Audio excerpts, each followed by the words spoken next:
right, this is the next in episode here. I've cleaned the tank out by putting fresh gas, like, maybe half a teacup, slosh it around in there, then pour that in my used gas. I do that again just to make sure, reattach the carburetor, and now this is going to go on in one piece. So I'm going to angle this. On. Let me see where I can, so you guys can see this. I'm going to angle. Let me turn off this radio. Hang on a second.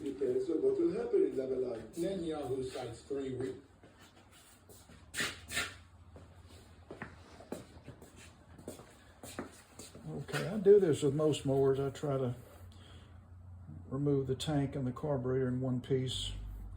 So now I can turn this thing however I need to reinstall the carburetor. So I tilt it, slide that L into the hole in the butterfly, slip it on, and then turn it.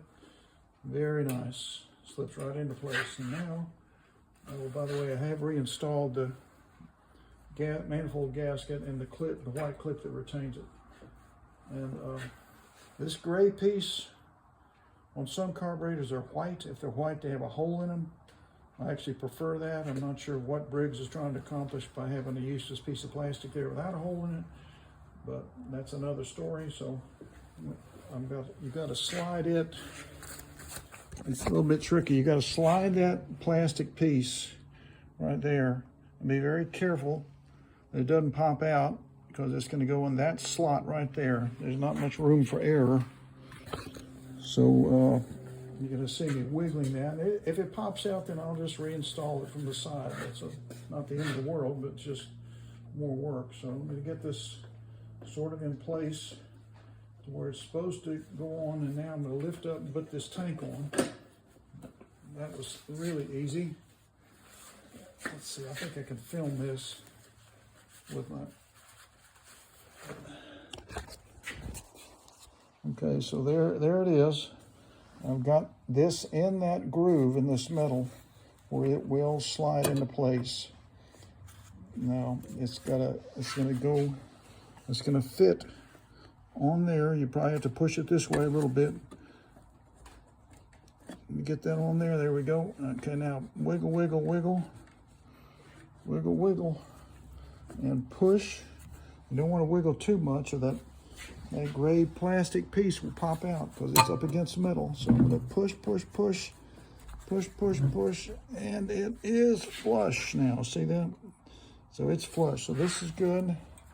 That's working the way it should. The little jet on the side is in the correct position. All right, so let me set the phone down.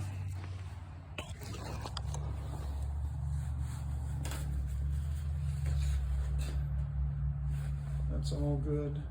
That's good. All right, let's reinstall this little plate here. That's what happens next. That's this guy.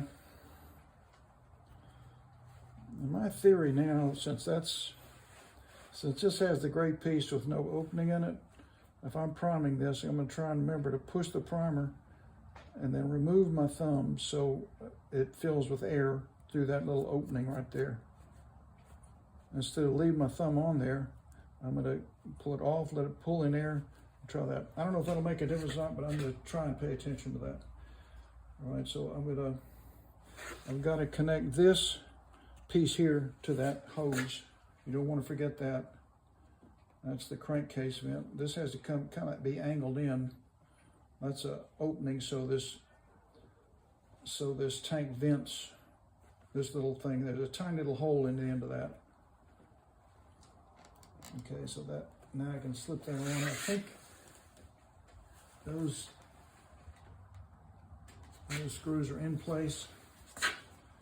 And now I return to my screws that I had over here, and these are the 5/16. I'm going to start them. I'm not going to tighten them because I may have to move this carb around a little bit to get this. Oh, that didn't work at all. Let's try it again here. I don't think I had it lined up very good. These little posts have to go into a hole there and there. Okay, see how stable that is now? That's because those little posts are in that metal frame. So let me try this again now. Okay, so that's going into some threads.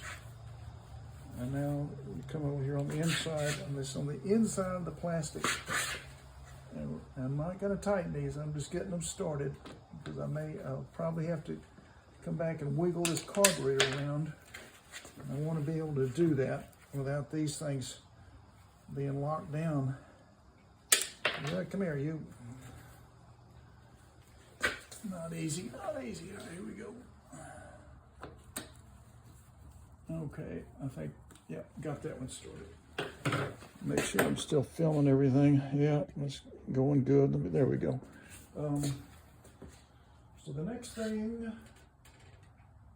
is I need my small. I'm sure I recall there was the long ones that hold the bowl on the carburetor. The short ones hold this plate onto the carburetor. So let me get the right quart. This is 9/32. I'm gonna try to get this one started. I see the hole, so this should just go right in. A lot of times you come up here and that hole is like way off. You got to move that carburetor around, but these actually are lining up pretty good. Okay, so now I get the electric drill, and I've got this thing set on the lowest torque possible because I don't want this thing to be stripping the plastic out on this carburetor. All right, that one's in. That one's in.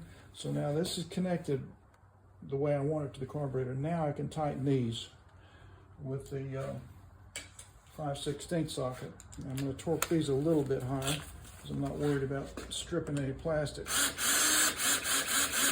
See, it goes in the middle. That goes in the middle. That's good. I think we'll be able to pull the cord on this thing here in a second. Well, you know what? Before I do that, I mean, it wasn't leaking before and it had gas in it, but let me go ahead and put a little fuel in here and check for leaks while I'm putting that rewinder on. So chug, chug, chug, chug, chug. Got about 2 cups of fuel in there.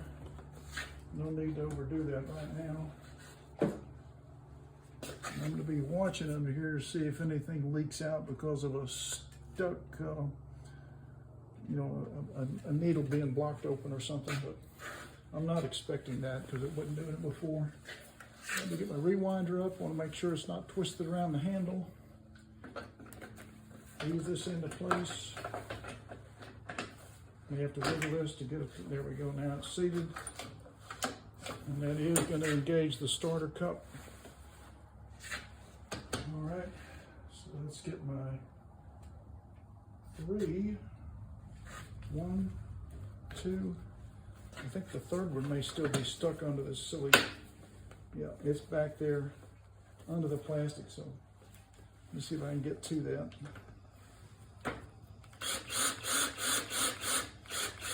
Get it started. I'm going to get these started. I'll go back to that difficult one.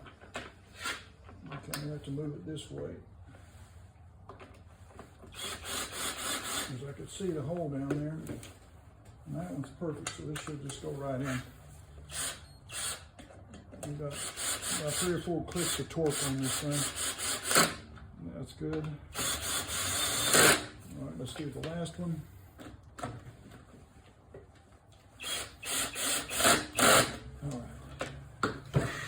Now I can take this silly piece here and re-clip it on. I hate this thing.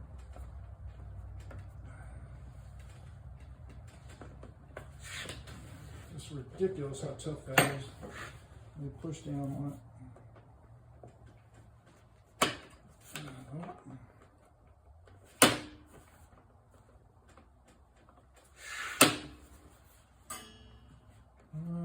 Let me try to get the other one in. Let's try that one. Okay, that one went in. And now I'm going to see if I can slip this other one in on this side.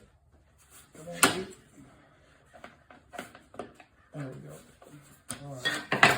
And I did take the plug wire off, and where did it go? There it is. I've got to bring it over this way and get it on there.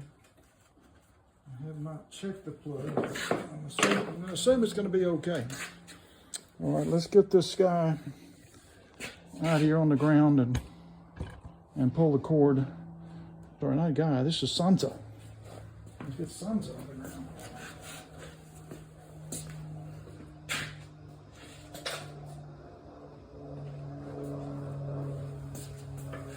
Clear the stuff up on the table. I use as a stair step to get these mowers up here on the operating table. All right, I'm going to block off. And I used gas. I'm going to start this without an air filter because I'm just, if it runs, it's just going to run for a few seconds and I'll shut it off.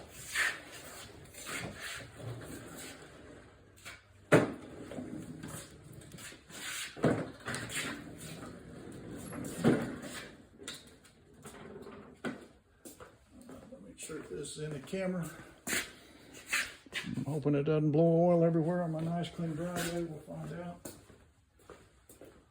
Push this 3 times. Each time I'm taking my thumb all the way off.